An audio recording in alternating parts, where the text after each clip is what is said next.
प्रिय मित्रों नमस्कार।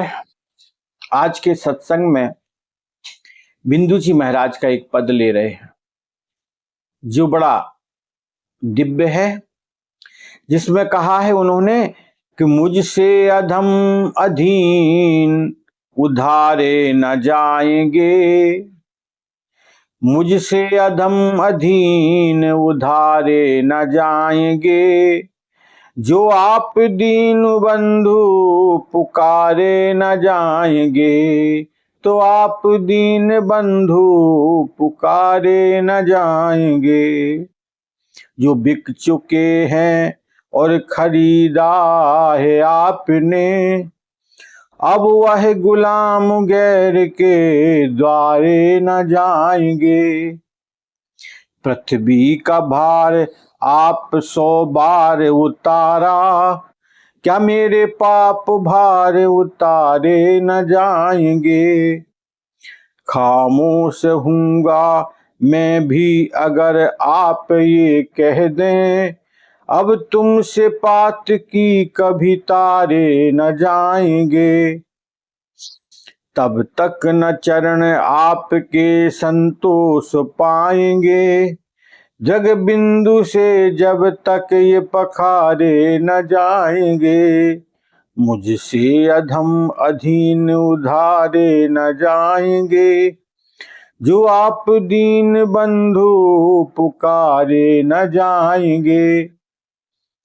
मित्रों, यहाँ पर बड़ी सुंदर बात कहते हैं बिंदु जी महाराज। कहते हैं कि हे भगवान, मेरे जैसे अधम अधीन अगर आप उनका उद्धार न कर पाए तो फिर क्या होगा? तो आप दीन बंधु पुकारे ना जाएंगे। फिर आपको कौन दीन बंधु कहेगा? क्योंकि मेरे जैसा दीन व्यक्ति और आप जैसा दीन बंधु कोई दूसरा तो नहीं है। तो आपको कृपा मेरे ऊपर करनी ही पड़ेगी, अन्यथा आपको कौन पुकारेगा दीन बंधु। इसलिए आप कृपा करो। और क्या कहते हैं? जो बिक चुके हैं और खरीदा है आपने। संसार में जो बिक चुके हैं, बिकने का मतलब है जो समर्पित हो गए हैं, आपके श्री चरणों में जिनका समर्पण हो गया है। और हुआ क्या है?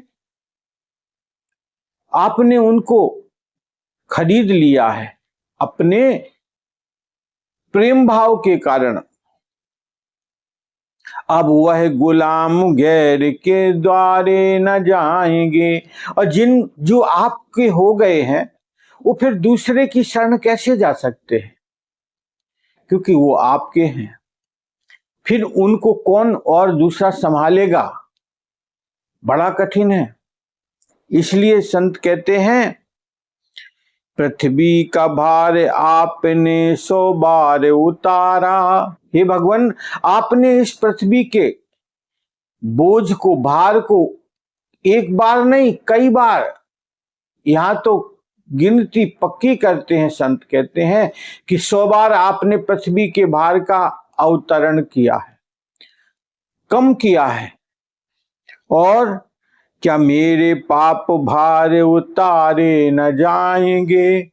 तो फिर जब पृथ्वी का भार आप उतारने में सक्षम है, तो क्या मेरा जो पाप का बोझ है वो क्या ज्यादा बड़ा है?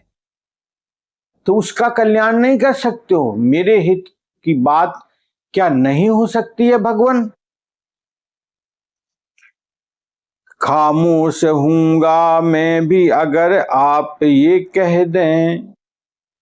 यहाँ पर कवि की बात के लिए, यहाँ पर सुंदर युक्ति की बात कहते हैं कि मैं खामोश हूं और अगर आप ये कह दें, मैं चुप हो जाऊंगा अगर आप ये कह दें। क्या कह दें आप? अब तुमसे पात की कभी तारे न जाएंगे। आप अगर मुझे बता दो कि अब तुम्हारे जैसे पापियों का कल्याण होना बड़ा मुश्किल है, अब मैं पापियों का उद्धार नहीं कर पाऊंगा, आप ये मुझे बता दो, तो क्या होगा उससे? मैं स्वयं में संतुष्ट हो जाऊंगा, क्योंकि आपकी ये बात बड़ी महिमावान है। यहां पर मित्रों संत कहते हैं कि तब तक न चरण आपके संतोष पाएंगे। हे भगवान, आपके तब तक चरण संतोष नहीं प्राप्त कर पाएंगे जब तक जग बिंदु से, जब तक ये पखारे न जाएंगे। जब तक ये नेत्रों की धारा से आपके चरण कमलों का स्नान न करवा दूं, तब तक मेरा हित होना बड़ा कठिन है। इसलिए भगवान से कहते हैं कि आपके जो चरण कमल हैं उनको मैं अपने अश्रुओं से धो पाऊं, यही मेरे सौभाग्य की बात है। और ऐसा सौभाग्य कैसे प्राप्त हो सकता है? संतों, इस सौभाग्य को प्राप्त करने के लिए हमें क्या चाहिए? प्रभु के चरणों में प्रेम भाव। और अगर वो हमने स्वीकार कर लिया तो बड़ी उत्तम बात होगी।